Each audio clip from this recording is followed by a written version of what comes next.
Compaction ski.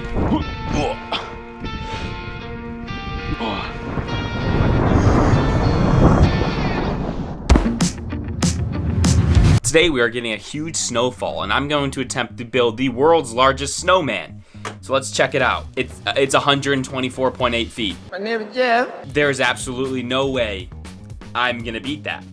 Okay, but reading this article on it, they literally like had snow makers to make snow and like got buckets full of stuff from like machines and equipment, so that doesn't count. We're gonna build a giant snowman by hand.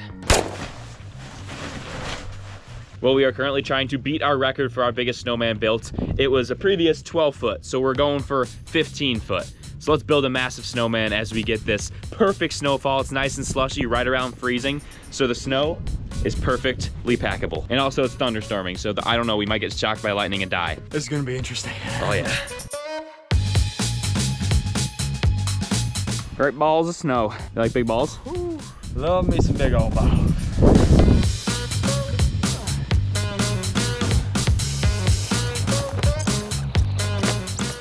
Compaction ski. Snow is really comfortable, honestly.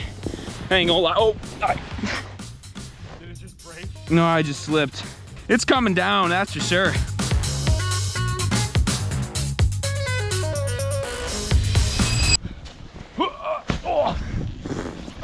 Oh, that actually knocked the wind out of me. Oh.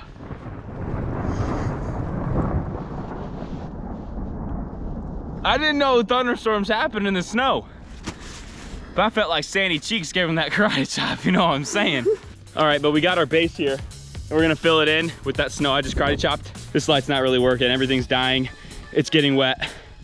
Thunderstorms, it's going great. We're running into a bit of a safety issue. This tree right here is giving it a fat old lean, and we just had another tree actually fall at our neighbor's yard across the street. So trees are falling like no other since the snow is very wet and heavy, and trees are cracking, falling everywhere. So we're a little bit of a health and safety concern, but that never really stopped anyone, really, honestly. But we're gonna try to steer away from this tree as best as we can, because it might just fall right on top of us, if I'm not lying.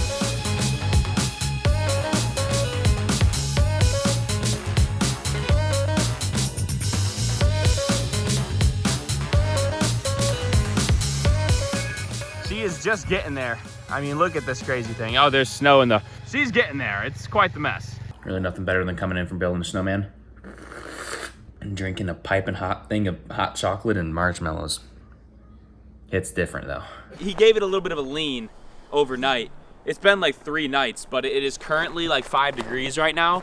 Everything's completely frozen, which is amazing because then I can go ice fishing. But this is the beast himself. His name is Eduardo. I've declared that right now. He's still standing. He's frozen solid now. Because like I said, it was like above freezing that night, and then the next night it was like -5. So bro completely froze up. This is the biggest snowman we have ever built. That's about all I gotta say, really. I don't know what else to tell you, but you can just look at him, I guess. Well, since the ice on the lakes are just starting to freeze over, there's about like 3 inches on them right now, I figured I had to go fish a creek today to pass some time, you know, because moving water can't possibly be frozen. Well, it's frozen. Yeah, that's crazy. But like, can I stand? I can.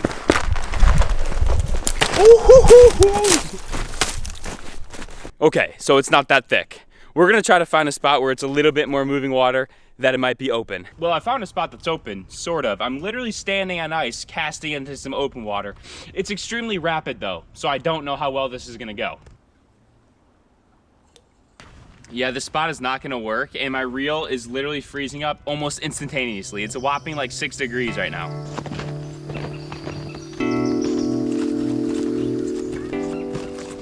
There's one cool thing about hiking in the snow is you can see all the animal footprints. Like that's a deer right there. I saw some bunny prints earlier. It's just kind of cool to be able to see what animals actually like go through all these trails as well, you know?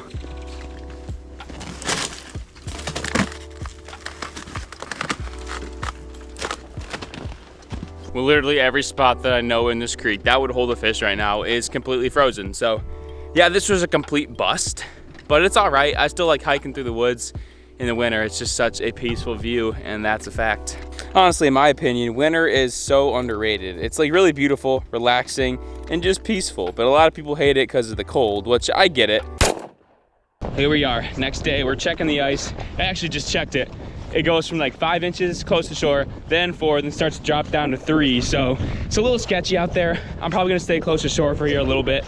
Just try to jig around, see if I can find some stragglers, but I ain't going out to where I normally fish because that's probably like less than 3, which is not ideal. It's only about 7 feet here, which I don't really like. I would like to go out further, but like I said, I'm not trying to risk it for the biscuit right now because tomorrow it's gonna be fine. It's gonna be, again, below 0 tonight, so it's gonna lock it up at least another inch or 2. So it should be looking good tomorrow. Yeah, I'm not marking anything. Okay, I came to a lot shallower lake. The max depth is like 12 feet.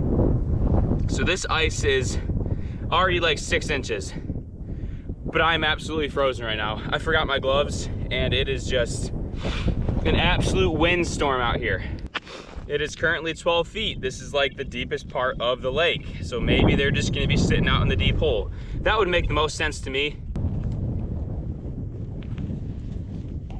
But honestly, I just don't feel like trying right now because I didn't bring all my gear because I didn't expect to really be ice fishing right now. But it's a lot thicker than I thought it was gonna be, which that's good. So that means tomorrow is gonna be a great time, a great adventure.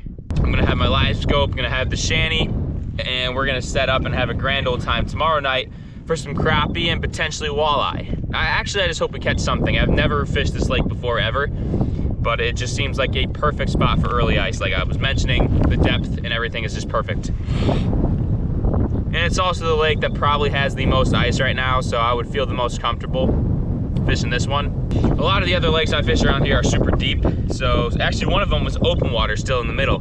So you just gotta be careful, scout out the right places to fish early ice, and just be safe first and foremost. Because trust me, you do not want to fall in this freezing cold water. It wouldn't be fun. I haven't done it, but I really hope I never do. In a quick update from the last video, we actually got a comment with 8 different names. So the names of all the new fish that I got will be Clay, Falcon, Loken, Joey, Danny, Wesley, Gina, and Jackie. 8 names right there. That's the names of the new fish. In no particular order at all. That's just their names. I don't know which one's which, but that's their names. Anyways, as you can see today, I was freezing up out here in the frozen tundra, this polar vortex that's just sweeping over the US right now.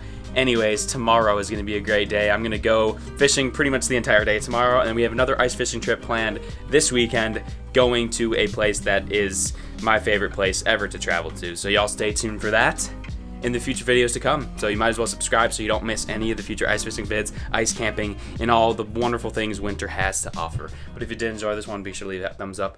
And as always, folks, fish with passion. Can somebody come and save me? I just wanna know.